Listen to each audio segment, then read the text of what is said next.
Hello everyone, my name is Naushad and today we are going to solve these questions for cross-text connection.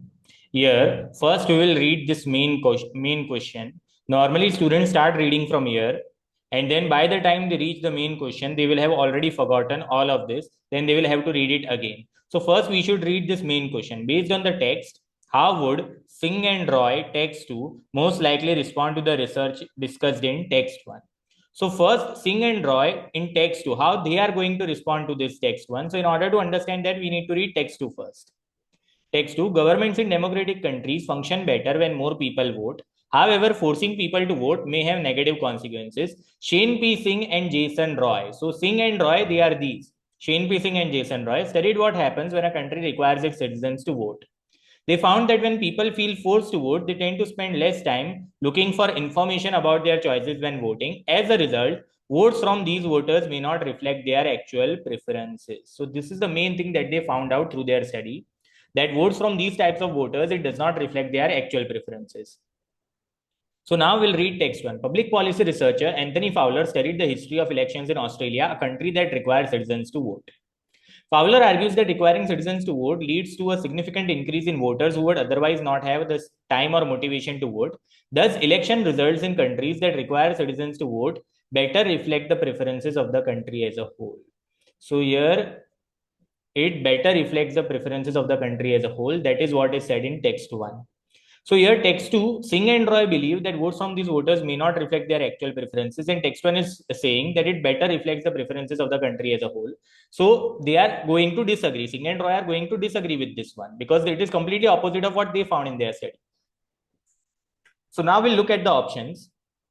Option A, only countries of a certain population size should implement mandatory voting. So there is no mention of mandatory voting in both the text. So option A is wrong. Option B, people who are forced to vote are likely to become politically engaged in other ways, such as volunteering or running for office. So that is also not mentioned in text 1 or text 2. Option C, requiring people to vote does not necessarily lead to election outcomes that better represent the preferences of the country as a whole.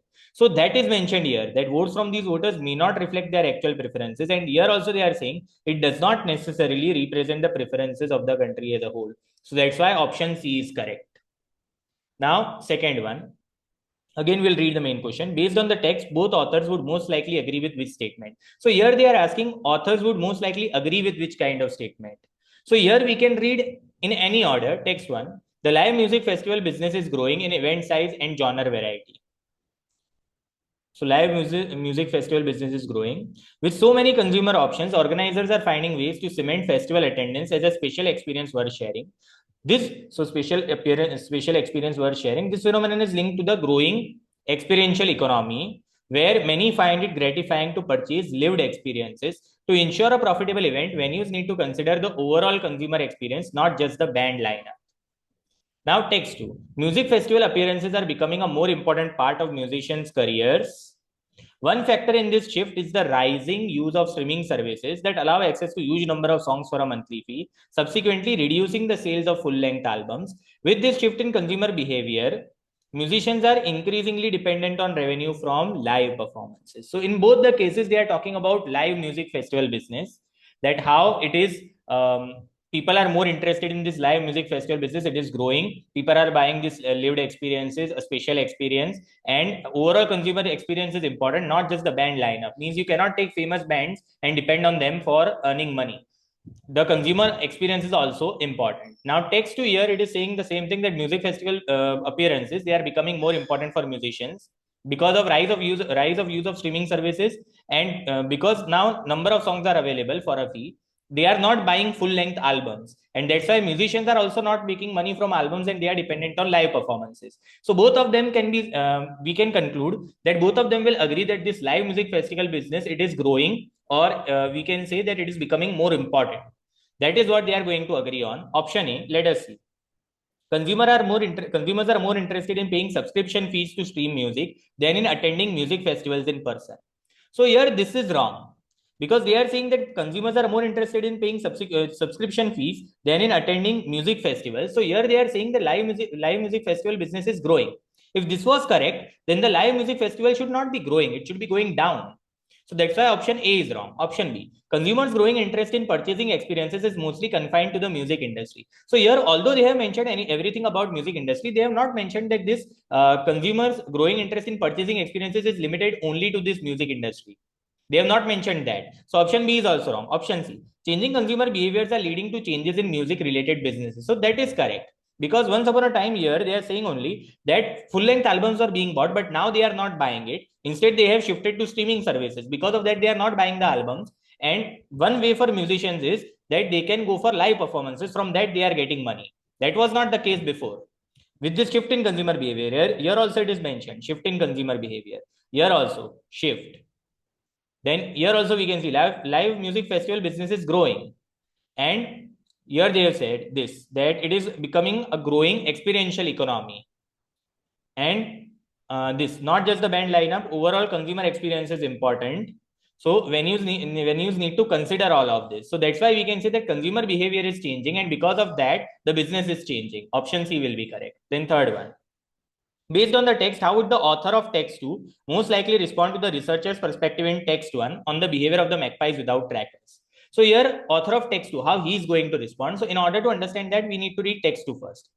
It can be tempting to think that animals are deliberately providing help when we see them removing trackers and other equipment from one another, especially when a species is known to exhibit other cooperative behavior.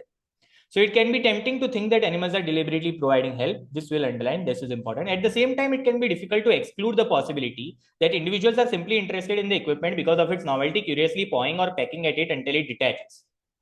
So it can be difficult to exclude the possibility that individuals are simply interested in the equipment, means they are not necessarily providing help.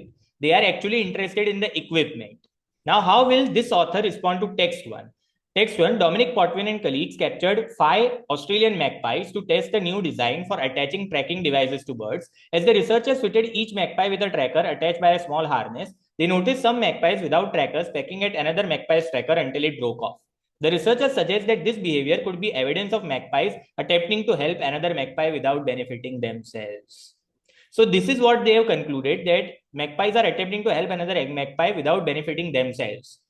So here the author is saying that it can be tempting to think that animals are providing help, but actually they are excluding the possibility that individuals are simply interested in the equipment. So he is going to disagree with this part, that they are not helping.